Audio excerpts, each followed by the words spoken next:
بسم اللہ الرحمن الرحیم۔ حمد کے فوائد میں سے دو فوائد آپ کی خدمت میں بیان کیے گئے ہیں۔ یہ امام صادق علیہ السلام نے ارشاد فرمایا ہے۔ پہلا یہ کہ سورہ حمد نماز صبح کے بعد انسان اگر تلاوت کرتا ہے اور نماز صبح پڑھے اور بغیر کسی سے بات کیے ہوئے 7 مرتبہ سورہ حمد کی تلاوت کرے تو رنج و مصیبت و نافرمانی سے وہ محفوظ رہے گا انشاءاللہ۔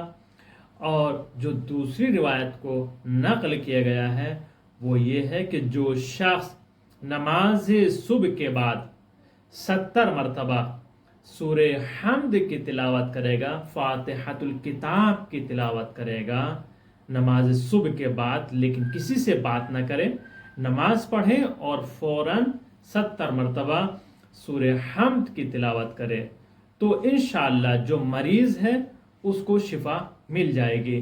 لیکن اگر آپ سورہ حمد کو ایک ظرف پر لکھ کر رکھ لیں، ایک ظرف پر لکھا جائے، چاہے آپ زعفران سے لکھیں چاہے اور دوسرے طریقے سے لکھا جائے، کہ ظرف ایک برتن پر سورہ حمد کو لکھ کر رکھا جائے اور جب بارش ہو تو اس بارش کے پانی سے اس کو دھویا جائے اور دھونے کے بعد اس کے پانی کو رکھا جائے، اس پانی کو جو مریض ہے اس کو پلایا جائے تو انشاءاللہ اس کو ضرور شفا ملے گی اور تمام امراض اس کے ختم ہو جائیں گے۔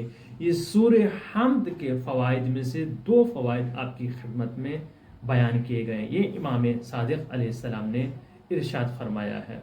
اس کو شیئر ضرور کیجیے گا اور آپ سبسکرائب کر کے ہمارا تعاون ضرور فرمائیے گا۔